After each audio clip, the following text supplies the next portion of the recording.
Let's say Wahhabi, Hanafis, Deobandis.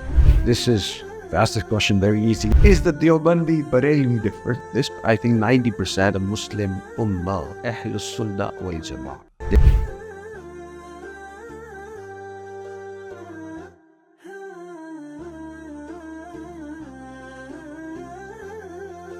It's very difficult to have a conversation on religion, any religion.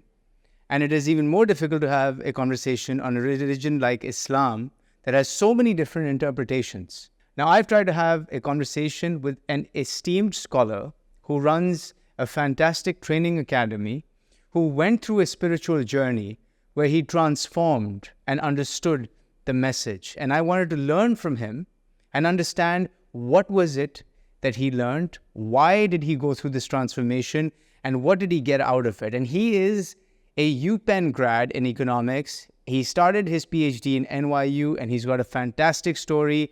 You are going to check out the story of Azhar Iqbal. He's the founder of Hidayah Academy, and here is his story. In fact, he ended up founding the Hidayah Academy and is now an Islamic scholar. Azhar Iqbal, how are you today? Walaikum salam. Fascinating story. I want to go back all the way. You studied here, Karachi mein. You grew up here, and then you went to college, to Penn. Most of us had a very different college experience. But what was it about your college experience and thereafter your enrollment in PhD that has put you on such a different journey and trajectory? Because most Penn NYU grads that I know are either bankers, consultants, or they're sitting as CFOs in some company in America, and none of them have come back. But here you are running a religious academy, and that too a very successful one, and you give lectures and bayans all over the world. Walk me through how this happened. So, back in the 90s, in 1993, I go to the US after doing my A-levels from St. Pat's. So, O-levels, 12 years in city school, 2 years in St. Pat's. And then I go to UPenn, and I spent 3 years there. And I was one of these, A-level guys, just like the normal guys that who are the CFOs of different companies across the world. I was one of them. Even I interviewed for some of these companies, Yeah. Interviewed for CS First Boston and Bear Stearns and all of these companies who come to Penn. So I was like that. But a lot of people like me, they do change. I'm not the only one.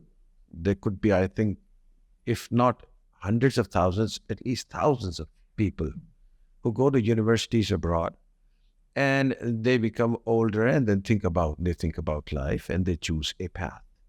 In choosing your path, then you have to have some sort of, guidance. I was fortunate at Penn. There was a very vibrant Muslim Students Association. So they, they would invite speakers who would be very, very, intelligent and would be at very high posts. So there was a secretary of U.S. President Nixon, who was also a professor at Harvard, and who had accepted Islam. People like that who would come. And then people like me who were, just A-level students from Pakistan and had come, who would not go to any Islamic lecture, they would still come to a lecture like that. Yeah. Harvard grad who was a Nixon, secretary. Yeah, because it's fascinating to meet. To meet people like that. Yeah. So I went to one or two of their lectures, and I figured that, this is something which is good for me. And then I would go to their lectures regularly. This is where the change came. So the change was not obvious. I was not in this attire then. Right. But there was an internal change that was going on. What was that? What was that thought that when you heard these people, these illustrious people come into your college and speak? I want to understand the thought that went through your head, that beginning, that inception of this concept. What was it? Okay, so there was this one, black lady that they invited. She was the best speaker you could ever imagine. So I had, gone through the top teachers of the world at Wharton and at all of these schools. And then you had this lady come in, and she surpassed everyone else. And she spoke about Islam, and she was an American and all of that. So she had all these qualifications that, people like us would want, somebody to have. And on top of that, she was speaking about, Islam. So she said that one line, I think, and that, was a line that changed me. That was the first step towards change. And she said that, I am an American living in the US, and her name was Salwa Abdullah. So this was her new name when she became Muslim. So she said, I talked to all the scholars that I should name myself Abdullah. So everybody told me that Abdullah is a man's name. It is not a woman's name. So then I said, okay, fine, my name is Salwa Abdullah. But she said, I wanted to name myself Abdullah because I figured that if I become a slave of Allah, then I leave the slavery of everything else. So since I have become a slave of Allah, I have left the slavery of everything else, and this is why I'm happy about who I am. So this one line, was very strong.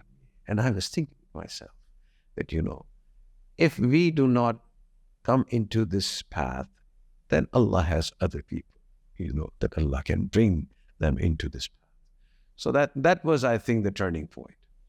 And from then onwards, I was more regular in MSA, and I became an MSA member, not a that's not a critique of MSA. Yeah. So then I became so by my third and final year, so I spent 3 years at Penn. So I was like an MSA member. Then I also became, the president of the Pakistan Society. So obviously, Pakistan Society and MSA were very close that year. So I was the president of the Pakistan Society, and I turned out very different. Yeah. And yes, we used to have the jointness, but there would also be a lot of conflict because you'd have a very liberal group of Pakistanis, but most of the MSA members were not as liberal. So there would be that challenge. There would always be that fight. So it's just like, how if you have there's an analogy. If you have a religious type of leader in a country, then he'll be very active in the OIC. And if you have a liberal leader, then he will not care about OIC. So it's a similar thing at a university level, actually. So, this is how it. So then you joined the MSA, you got involved in the the Muslim Students Association, that community.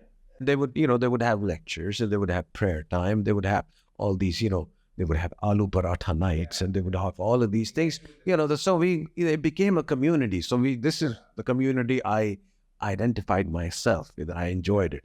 And the previous 2 years that I was not involved with them, those 2 years, I thought this year was the best, as Right. in terms of having fun, in terms of in terms of being at peace, and in terms of even studies, Right. So I thought this is the right path for me. And I had come to the conclusion that one has to be close to the one who has created you. So this is how it was. So there was no outward change, but internally I associated myself with With this community. with this community. And I understand, and I had a lot of friends who were very active in my college, in the MSA, in the PSL. And, once college ended, everyone just kind of went their own way. They got busy with their fancy little jobs in New York, wherever else they ended up. And they went off on their various different paths. But somehow you didn't. You kind of held on to this, and it evolved. How did that happen? So from UPenn, I went to NYU. Which is, you're moving even more liberal. Yet, that's what's fascinating to me, And by the way, I went to NYU after about 30 years, last month. Right. Not last month, but in October. So I took my wife and my 3.5-year-old son to NYU just to see my campus. At NYU, I had become even more religious, even outwardly. Right. And they would ask me to lead Jummah prayers and all of that. So this time I went to the Bob's library, my economics department, and also I went to the the masjid where I used to lead the Jummah prayers. So what happened was at NYU, I had still not changed outwardly, but I was looking for that same community that I had at Penn. So there was as soon as I came to New York, there was a dinner hosted by the MSAs of NYU and Columbia University. So Columbia, NYU was downtown Manhattan, Columbia was uptown. Exactly. So all the students of, MSAs of Columbia and NYU gathered. We had a meeting, and I met with a friend, a person who was very impressive to me, and who was doing his master's in international relations, from Columbia. So he said to me that, we sat down, we were both the only graduate students, they were all undergraduates. So we sat down, we talked about Islam, and we talked about religion and all of that, and became good friends. And then he would, visit us, and I would visit him. His name was Kamaluddin Ahmed, and he was the son of Rafiuddin Ahmed. Rafiuddin Ahmed was, he was at UN. He was the Pakistan representative at UN. So we became friends, and I met his father and all of that. So he was a very religious, very nice person. And he introduced me to a scholar he would visit from Pakistan. His name was Shaykh Azhar Iqbal. And I used to go to in his company, and he would speak, and he had, he was amazing in terms of speaking, and in terms of his character, and in terms of all of these other things, that would make anybody, impressed. So I would go in his company. He would come, maybe a couple of times from Pakistan, visit, and he would speak at different, religious institutions, at masajids and, at madaris in the US. And so I became very close to the Sheikh, So the thing was that the change came because of this strong company, a strong bond that I developed with the scholars. And then the Sheikh advised me that I should start the Alim course.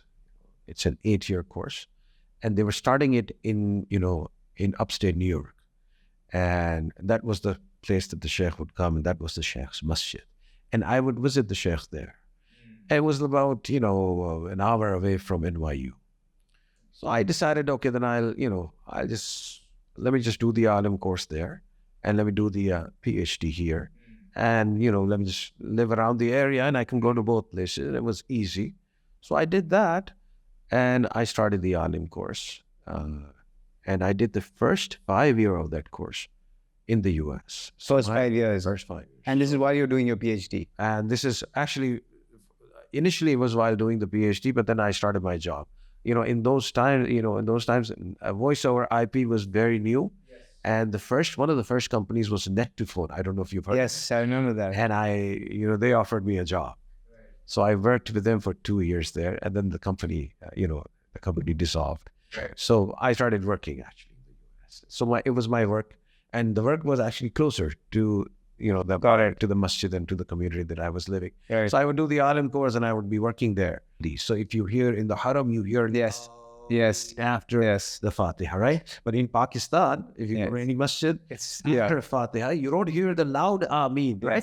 Now, Imam Shafi's fatwa is that you should say Ameen loudly. Imam Abu Hanifa's fatwa is that you should say Ameen quietly. Now, for a general, person, for general public, this does not mean anything. This should not mean anything. It's a scholarly difference of opinion. And the scholarly difference of opinion is that there are ahadiths about both saying Ameen out aloud and saying Ameen quietly. So which one to choose is, how you make your ruling, So Imam Shafi had made a rule for himself that the more I find hadith about a certain thing, that is the ruling I will choose. So there are more hadiths about saying Ameen out loudly. So this is Imam Shafi's position. Imam Abu Hanifa's position is that, I will take, my ruling is based on that part of the life of the Messenger Sallallahu Alaihi Wasallam, which is closer to his death, because that is the most refined, version of Islam. So the hadiths about being quiet are towards the end of the life of the Messenger Sallallahu Alaihi Wasallam. Right. So now he is on his view that, Ameen should be should be quiet. And they're both probably right. And they're both probably right. And there's so these scholars themselves also tell people that this difference of opinion is a scholarly difference of opinion, and people have, nothing to, general public has nothing to do with it. But the general public gets What should the general public do? Yes, because they get very excited by these things, right? Yeah. By these differences, and they got caught up in the semantics of it. Yeah. So now what general public does is they just follow whatever the people around them are doing. So in Pakistan, you will not say Ameen out loudly. You will just say Ameen quietly because everybody else is doing this, and this is fine. This is a correct position. And if you're in Egypt, where people follow Imam Shafi, then you will say Ameen out loud. Imam Ahmad ibn Hanbal, that this is the Imam being followed in Saudi. So people in Saudi will say Ameen loudly, Right. So it's fine. So person sitting here cannot say that he is wrong. Or person sitting there cannot say that he is wrong. The Pakistani is wrong because he's not saying Ameen loudly. Right. So 90% of difference is this difference, which should not be a difference. So it's a very sort of high level scholarly difference. And there is scholarly debate always going on about, between scholars, and, which is fine. So do the scholars all of them get along, and do they have open debate about these various topics? Yeah, in different forms. There's Rabta Alam-e-Islami. OIC has a section where scholars have, they meet and they talk about these things. Within Pakistan, there's different schools of thoughts. They also have discussions at different levels. There are discussions going on at scholarly level. If these discussions they happen, that's fine. Now, because this era is the era of social media, and people who are not exposed to the scholarly fatwas of other scholars, now they're being exposed to this. So then they say that, so that means I should be saying Ameen loudly, and then to support their the saying out Ameen loudly to support this viewpoint, you see Haram. And then, Haram is on the TV all the time. It's on your internet all the time. And you see everybody saying out loudly. So then, why can't I say this in my masjid in Karachi? And that is why these questions have arisen more in these times as opposed to in any other time of history. So 90% of differences are these types of differences, and these are easy differences. Then there's other differences. What's a hard difference? Like that, let's say, is one that is really hard to resolve between the various sects. Yeah, the one that actually is a hard one is, so this is 90% of Islam. There's the difference, just like the Ahmadiyya sect, they said that our head is is a prophet after the prophet. Now, this is where, that's a big difference. They draw the line, this is just going against he's going against 1400 years of Islamic scholarship. And if there's a group who says this, then there is going to be, a sort of conflict that you don't agree to this, and we will not let this, go on or whatever, So this is a serious. So that's okay. That's a really hard one. So somewhere in between, what would be something that's not as hard? So the greatest hit in Pakistan is the greatest hit of differences is the Deobandi Bareilly difference. What is that? Walk me through that. And they're both from the Hanafi school of. So how many schools of thought are there? First, there's 4 schools. There's 4 primary schools of thought. So there's the Hanafi school, right? The Shafi school, the Maliki school, Imam Malik, and then there's the Hanbali school, Imam Ahmad. And this is all under the Sunni. These are all Sunni schools. These are all Sunni schools. 90% of the, let's say, the village, or 85%. Or 85% of the village. So the four schools under the Sunnis. Then under the Shiite thinking or following or that community, are there different? There's different schools. So, the Aga Khanis are under the Shia school of thought, and the Bohris are under the Shia school of thought. The 12 Imams are the Shia school of thought. So that becomes a whole different sort of line of thinking. Yeah. Right? So that's another line of thinking. Okay. So then we're going to stick to the Sunni line of thinking. And within the Sunni, where does the Wahhabi... So then within the Sunnis, the Wahhabi movement also came. They said, okay, these 4 Imams So these four imams are very settled, in terms of, the South Asia and Afghanistan area and Turkey and parts of Syria. This was all Hanafi. And Egypt and areas, in East Africa were Shafi'i. And then West Africa was all Maliki. And Saudi area was all Hanbali. So this was all settled, this is how people are. So it was based on regions. Based on regions. And based on the actual, let's say the scholar living in that region. That area, because all of them are right. All of them came to the conclusion through Quran and Hadith, but different interpretations of Quran. And at different points in time? Around within a century and a half. Let's put it that way. So around 700, let's say 750 AD. Yeah. So let me just put it. And these four scholars that you mentioned, I just want to go into this. Yeah. These four scholars were actually physically living in four different areas of this, let's say, Middle East, Africa, South Asia. Yeah, exactly. So Imam Abu Hanifa was in Persia. Right. And he had two students, Imam Muhammad and Imam Abu Yusuf, who were his famous students. And Imam Shafi was a student of Imam Muhammad, rahimahullah. So his teacher was, Hanafi Shaykh, and also many different scholars. And Imam Malik was also one of the teachers of Imam Shafi, rahimahullah. Imam Shafi traveled from his area all the way to Medina Munawwara. Imam Malik used to live in Medina Munawwara. So Imam Malik was a completely different school of thought. His view was that whatever was in Quran and Hadith, and if I have to choose, because in terms of, if there is, if there's Hadith about saying Ameen out loudly and Ameen not out loudly, if both types of Hadith are present, then I will take the opinion of the practice of the people of Medina Munawwara. So whatever they're doing. Oh, really? So it's not even the text. So the text is there. But the practice takes precedence. But yeah, if you have to choose from the text, then he would look at the practice of the people.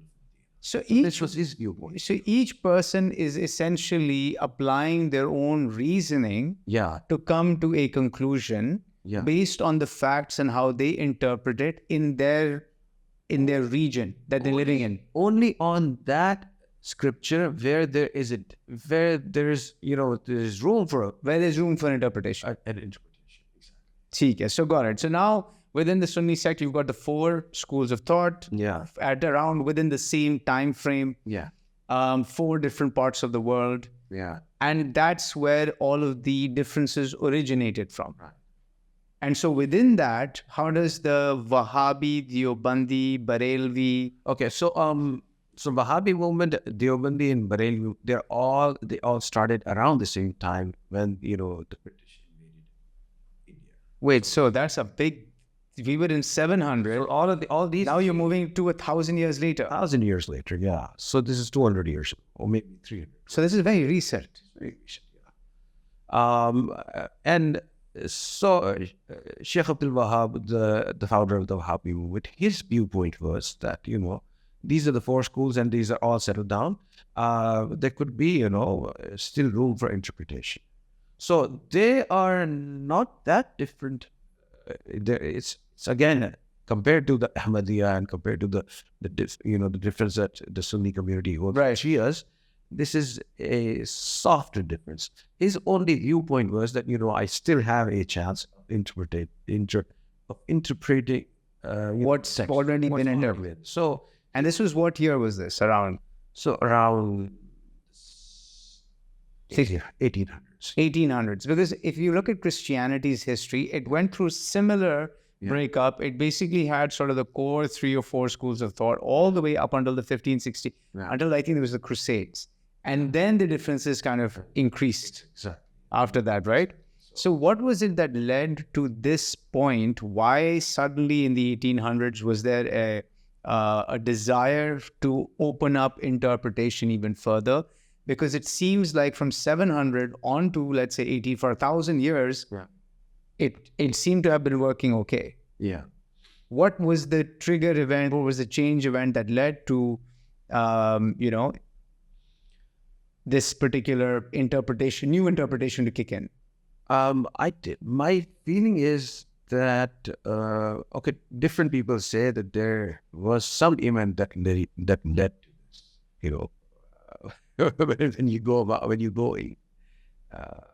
look at things that people say to each other, so they blame that, a certain sect was out of the British Empire.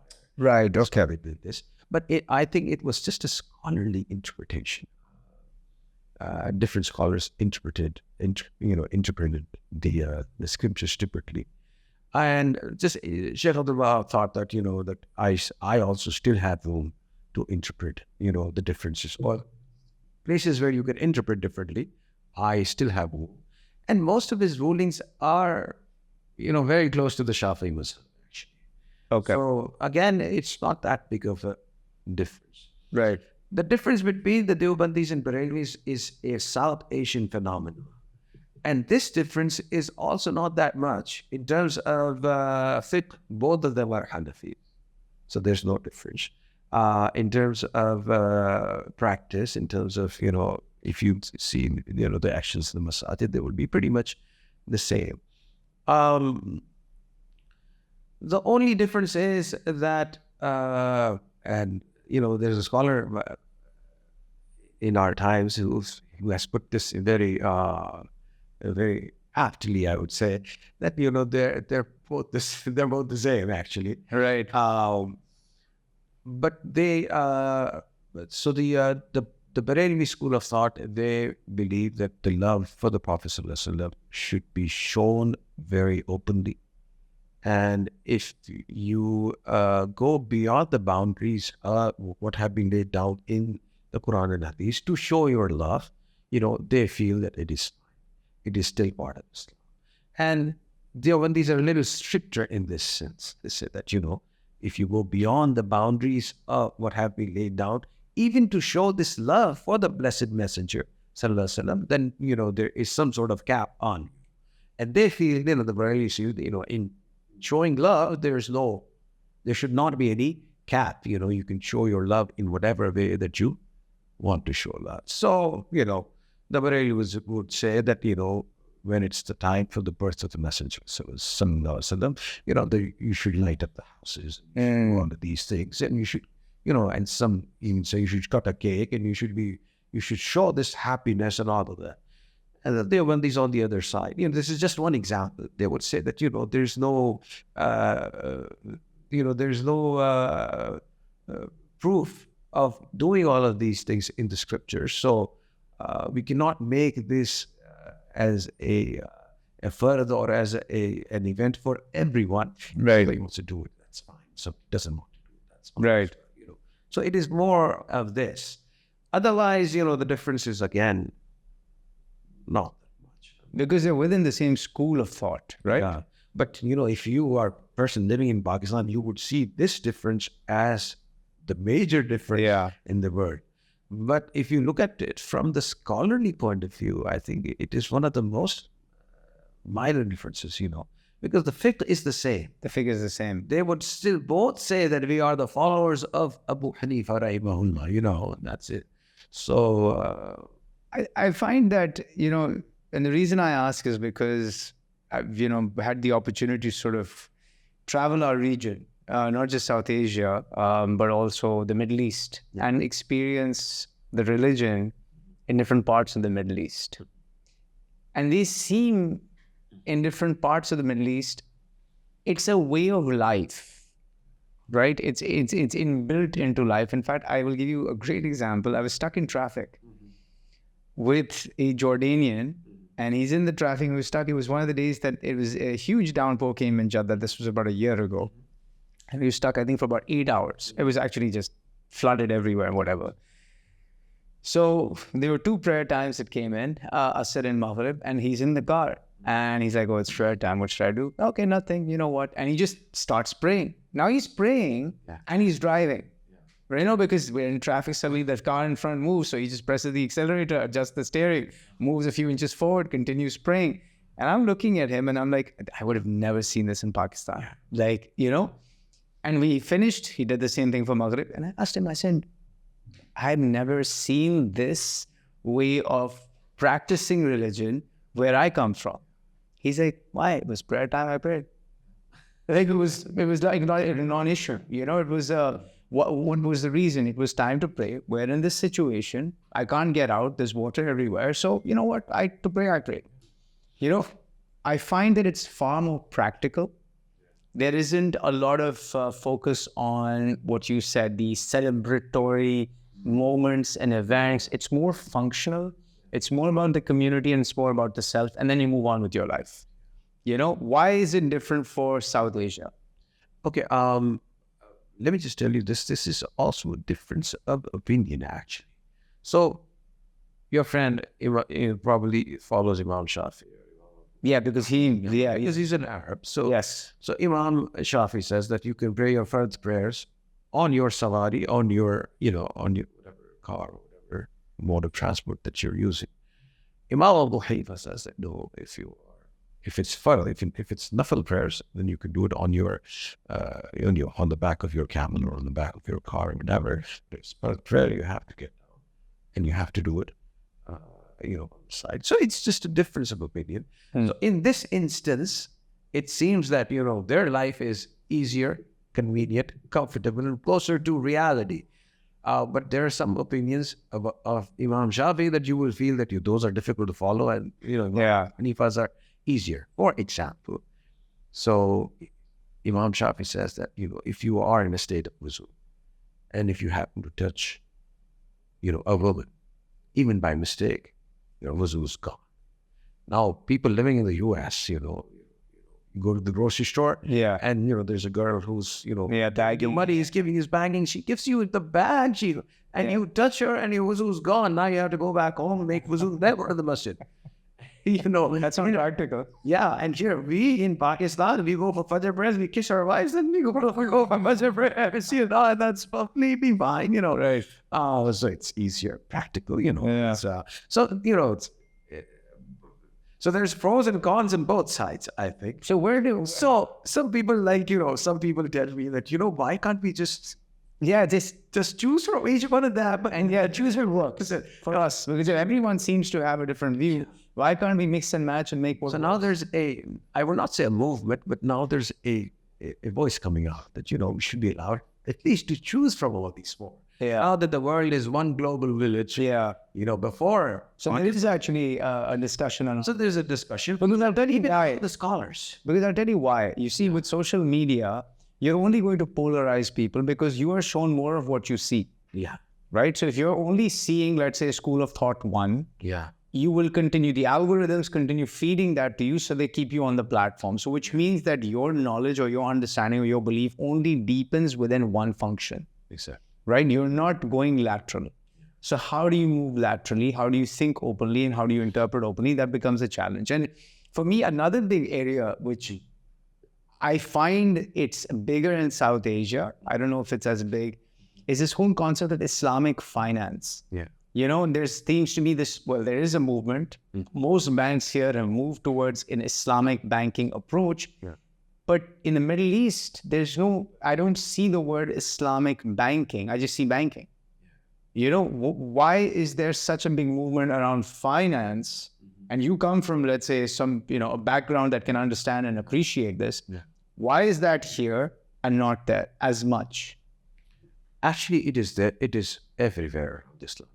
It is everywhere. It is. But yet our branding seems to be more in your face. Because our people are, I think it's there. It's in Malaysia, it's in Indonesia, it's in Pakistan, it's in Dubai, and in some ways, Qatar and Saudi, they lead these movements, and most of the conferences for Islamic finance, I'm close to the pioneer of Islamic banking in Pakistan.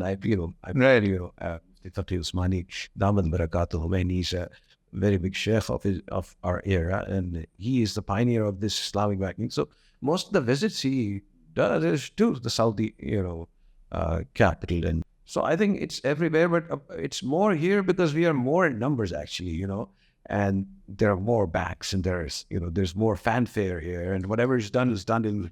Yeah, it's celebrated. So we like to celebrate. So it's So it's more visible here. But Islamic finance is there. And Islamic finance, the theoretical framework is sound. And a lot of people ask this question that, it's just the same. You go on the bank is, the same. It's just paperwork. The app is the same. The debit card is the same. And, all of these things. But I say, oh, you don't get the credit card in Islamic bank, do you? Yeah. I don't get the credit card. Yeah. There's a difference. But the difference is, the theoretical framework is such that they've tried to match the conventional bank, and which is fine. So a very good example the scholars give is, Burger King in Pakistan and Burger King in UK, you will have the same taste, you will even have the same environment. But Burger King in Pakistan is halal and Burger King in the UK is actually not halal. Yeah. Although the environment and the taste and the burger is still the same. So a non-Islamic bank is non-halal. Tell me one thing that Islamic banking protects an individual from that traditional banking does not. Well, the main aim of Islamic banking is to protect the individual from riba, from interest. But riba is always high interest. If interest is inflation, then technically it's not interest, right? It's basically an adjustment for increases in cost of living that take place every year anyway.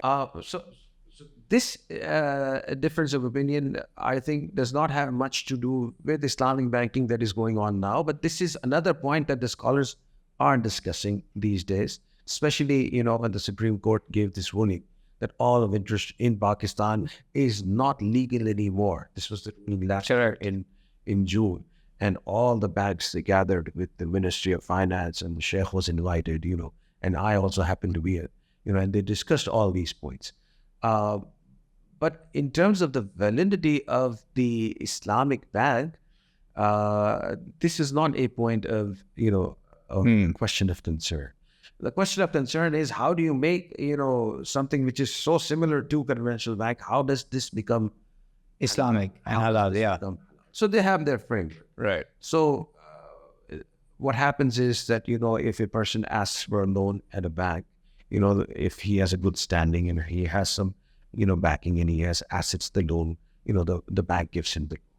In Islamic bank, the Islamic bank is not going to give you a loan like this. You have to explain to them, what do you want? And let's say if you say, I want to buy this house. So in papers, what is going to happen is that the Islamic bank is going to buy that house itself because the bank has the money. And it says that, okay, now you buy it back from me and I will make small installments. Plus, you will also pay rent for me for living in this house. Now that amount, what the bank does is it matches with the repayment plan of the conventional bank. So that in both these things, in terms of what the person pays back to the bank is the same.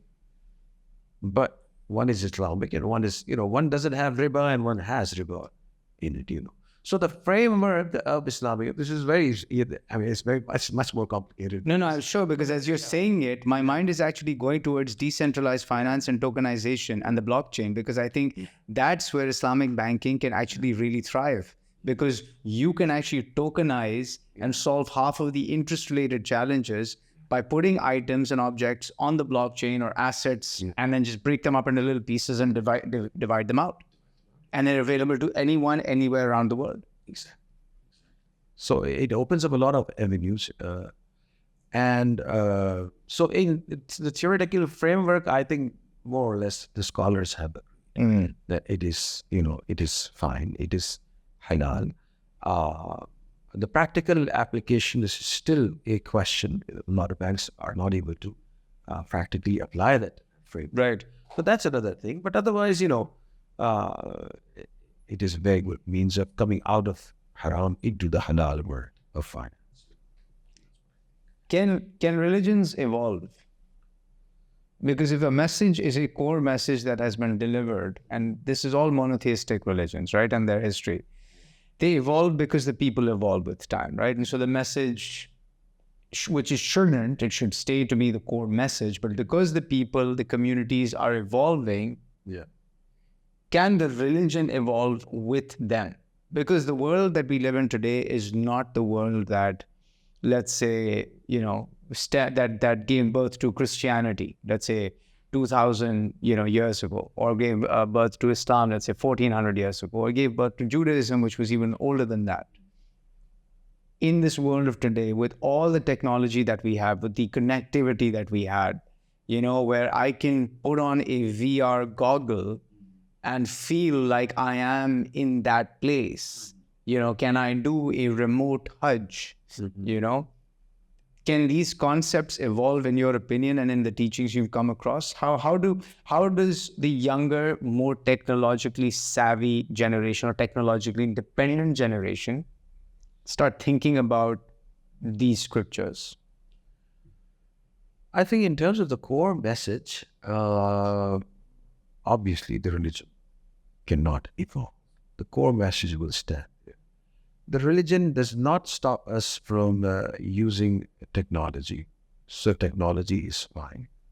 But there will be a difference of opinion as to what is the extent of the evolution of the religion.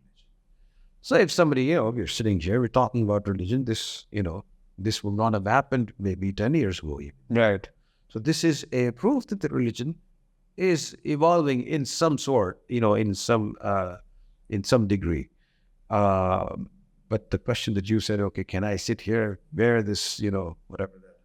Yeah, the Oculus or the Apple, what is that? The Apple, whatever new gadget. $3,000 device that cracks. And do my Hajj sitting in Karachi. So this is something that the scholars will definitely. No, and I'm saying this from a person with disabilities, right? Someone who has a physical disability, cannot move, someone who's too old, but wants that experience, does, you know what I mean? Like, can this be permitted then? Let him have a view of the place, and he can show his love for the place. He can have the feeling of being in that place. But I think at this point, the scholars would say that, uska Hajj to nahi hua. He hasn't performed the Hajj. He will actually physically have to go to the place. But I think there are different shadows of evolution, and some of those will be easy to accept, and some of those will be difficult to accept. And this is how it has been going on. My parents and my elders tell me that when the mic came, the electric mic, there was a huge debate: should we use it in the masajid or not? And it went on for many decades before everybody agreed that you could use the speaker and the mic in the masjid.